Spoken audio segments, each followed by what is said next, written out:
So today I was planning to discuss with you and practice a little bit of proofreading. I hope most of you are aware of the term proofreading. Can someone tell me what is the difference between proofreading and editing? When we talk about editing, editing is a general process that would include making amends in the content and adding more ideas. Okay, so for example, we are sitting in an exam hall and we are writing an answer sheet. In that case, we don't have much room for editing because we have a limited space that we have already uh, completed. So we cannot edit the answer much, and we can just only maybe add one or two ideas because we wouldn't have the space in between. However, we can proofread our answer by for checking for spelling errors, grammar errors, punctuation errors, and some other errors. Okay. However, when we are writing a book or a research paper or any essay draft, so in that case, we would have some room for editing as well. So editing is like after the first jotting down of your ideas, like free writing. Afterwards, you will have some room to reread it and see if there is the ambiguity of ideas and it needs more examples and clarity.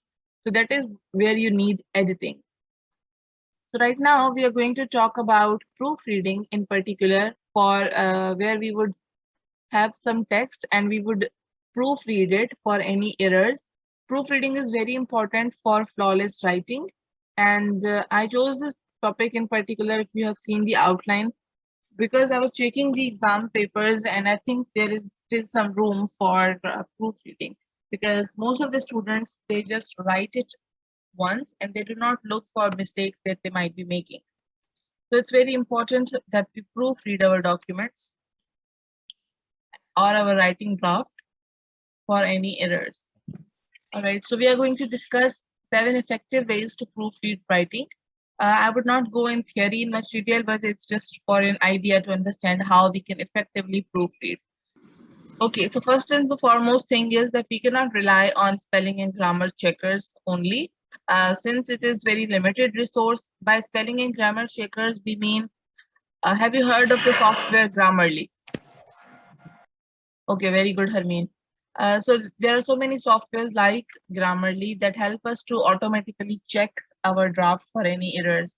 But they are very basic. They would just they would avoid what the context is, and only we or the reader would understand the context, and we cannot rely completely on these resources. Again, these resources are limited to only let's say for example we are writing in MS Word. But what about if we are writing in a hard form on a copy? So we cannot rely on these grammar or spelling checkers. Again, it would have a particular spelling for American English, but we are writing in British English. So we cannot autocorrect everything and we have to be careful and vigilant. Secondly, it's very important for effective proofreading. And if we want our draft to be flawless and improve our writing, uh, that we look for one error at a time. For example, there is one paragraph that you have written. So if you read it generally, apparently आपको उसमें कोई mistake नहीं नजर आई. But for example, आपने कहा कि मैंने अभी इस paragraph को देखना है to find out any punctuation error. ठीक है? So you look at the paragraph extensively from the point of view of punctuation, and you would only look at those marks of punctuation and capitalization and everything, and then you would be able to identify something. Okay similarly आपने एक बार फिर से draft को देखना है to look for spelling errors. तो आप उस माइंडसेट से आप उस चीज को देख रहे हैं तो it would help you identify the mistake quicker and more effectively. It's also important to read the passage or the writing slowly so that we identify it, because we're not reading it for the purpose of understanding or reading for the sake of reading. We are reading it for the sake of checking our mistakes.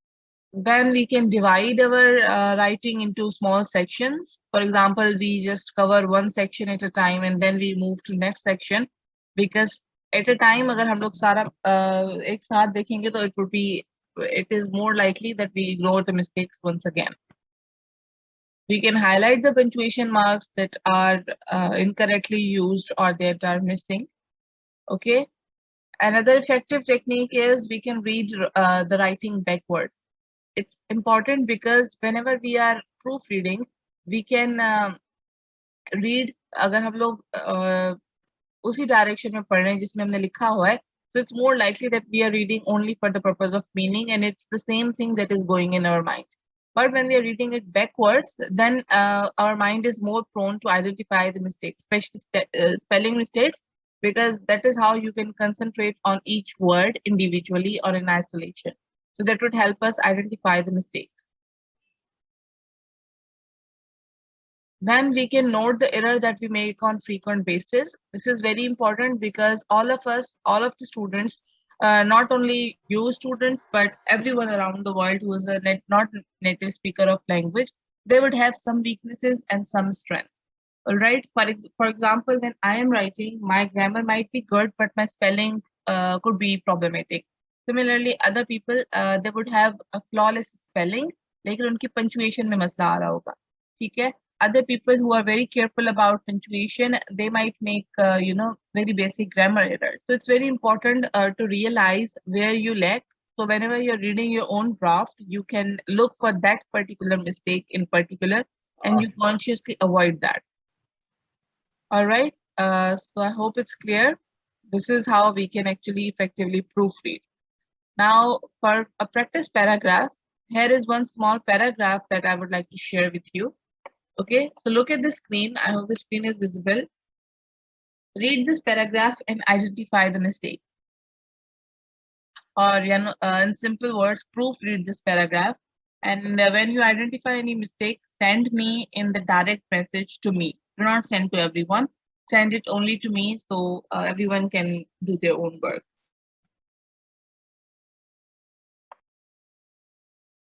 Okay, let's find out. So there were these were the total mistakes in the paragraph. Firstly, Sunday, it's a proper noun and it should always begin with a capital letter, uppercase. And in the paragraph, we saw that it has lowercase. Okay, and many of us, we repeat this mistake because it's our subconscious mind. Because these are the words that, for example, the name of the days, we most commonly use these words. Okay, in our everyday life, we would say Sunday, Monday, and whatever. Okay, so our mind subconsciously thinks that it's a common noun, but it is a proper noun and it is the name of a day. So it should always be uppercase. Similarly goes with the days of seasons and months and so on. Then we have Nick's with an apostrophe. Okay, we're talking about Nick's house. Again, there was a spelling error here, but and game. There needs to be a full stop. All right. Similarly, event, it was again a spelling error. Went inside, there would not be space in between. Inside is a one word. And here in snacks, we do not need an apostrophe. Okay, so in this error, we had mistakes of capitalization, possessive nouns, spelling errors, also compound words. Compound word like inside in this case. Okay, and it does not require space in between. So these are some of the things that we might keep in our mind whenever we are looking for proofreading. Okay, it was a very basic paragraph, but there are so many other things that we need to work on whenever we are proofreading. Okay, so here are some very common errors that everyone around the world who is non-native speaker make. So these errors are very generally troublesome. We have talked about some commonly used errors in our writing and in our speaking. And again, I try to point out that these are the things that most of us commonly repeat and we should avoid those. So whenever we are proofreading, we can look for these common errors to identify any sort of errors or inconsistencies in our writing. So number one is singular plurial. So it's more called the verb agreement. So in English, we have some exceptions and some irregularities in our rules. But we know that with singular, we use a certain type of a verb, and with plurial subject, we use certain types of verbs. So here in this case, we have he have, rather it should be he has. Similarly, it would go same for was and were and so on. Okay, we know the rules. All of us have been practicing these rules since ever, but we subconsciously still make these errors. So whenever we are proofreading, we can look for these errors in our writing. Then we have appropriate word form, the choice of words. we need to know that where do we need to use a noun of the same word or a adjective or adverb. Okay, because one word could have different forms in English. For example, beautiful. Beauty is its noun, beautiful is adjective, beautifully is an adverb, and so on. So we need to be clear that which form of the word we require in the writing. Similarly, the appropriate word choice. Here in this case, there is example of a preposition. Where do we need on, in, or into, and so on. Okay, we need to be careful of what appropriate word we need. This is very important because, and it might be a little tricky because there will be very exceptions and very individual choices for each word, and it could only be improved with practice. Okay, this theory might have be no use if we do not practice proofreading. Okay, so the more we read, the more we will be able to identify our mistakes. The appropriate word tense. Which tense do we require in what sense and what meaning? We've already talked about different tenses, so we should be careful here again. Addition of a word or omission of a word. Sometimes we enter a word that we do not need, and at times we do not add a word which we might need. Here, for example, in this case, we have missed out the word to. I want to go to the zoo. Okay, instead of I want to go to the zoo. Okay, and here in this case, we have entered a word which we do not need. She entered the university is a correct form, and we have added to here mistakenly. So we should be careful of adding a word or omitting a word, and we can look for all the words in while proofreading a document. Word order could also be problematic. Sometimes we write a sentence in a form that it makes little sense or it is ambiguous. Okay, so we can reread it and identify if there is an error in word order. Okay, for example, in this case, 5 times it would come after that movie. So we need to be careful that we have a proper word order. Incomplete sentences is also a very commonly repeated mistake. I have talked about it that we do not begin a sentence with because, and, or but, and so many of us repeatedly do this.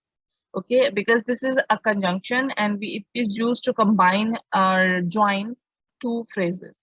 Okay, so it's very important that we make it one sentence like this, and we do not write incomplete or sentences which does not make any sense. Okay, because I was tired, it does not make any sense. So what is the thing that you are giving reason for? Okay, so we need to be careful that we write complete sentences which give a complete meaning.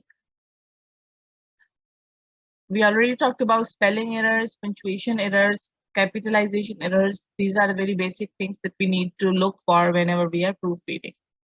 Article, we can look for if meaning is not clear, and it can vary from context to context and from example that whatever you're talking about. Okay, so run on a sentence that maybe we continue writing without any space. And I was checking the exams, and it was very tiresome to see कि काफी लोगों ने पूरा paragraph only they only wrote whole paragraph in one sentence. बीच में कहीं पे भी full stop नहीं था, and it would not make any sense. Okay, so we need to be careful that we are making a sentence only as far as it requires it makes some sense. All right, so please be careful whenever you are writing or proofreading your work that you avoid any such ambiguities. So to find any common errors, there's the summary.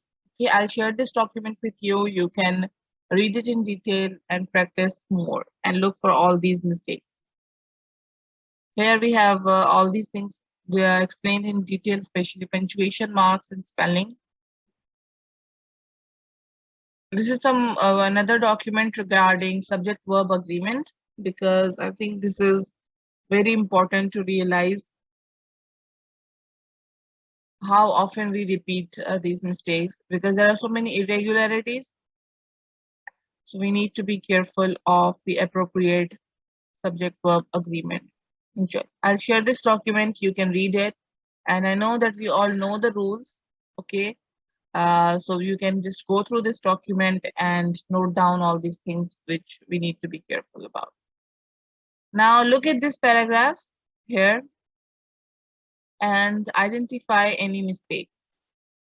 This is the second paragraph. This might be a little trickier than the previous one, but again, it's a basic level one, so it wouldn't be much a problem. Again, you can send me a direct message if you identify a mistake, and also highlight how many mistakes you identify in total. Okay, very good, everyone. So let's look at the answer sheet. Most of you were able to identify the most mistakes, but I think none of you identified this mistake, which is indent. How many of you know what is an indent or indentation? Last weekend. Anyone who knows what is indentation? Okay, indentation is basically the space that we give before starting a paragraph. So here the paragraph started without any space, and this is a mistake actually. So for example, when we are writing in MS Word, we would press tab and then we would start a new paragraph, so we can maintain a little space and identify where the new paragraph begins. Similarly, in writing, this is also important to give this much space. Okay, at least the space for one word, um, and then we start a paragraph, so we can identify that here we have a new paragraph. Okay, so it's a very important thing to check whenever we are proofreading. Okay, most of you told the spelling of no. Okay, so here we are looking for mistakes of homophones. Homophones means the words that have same sound, no and no. They sound the same, but they have different meaning and different spelling. And here we need the word no instead of no. Similarly, missing words. What was missing in the paragraph? Okay, we cannot say, do you know Ryan did last week? Rather, the appropriate form would be, do you know what Ryan did last weekend?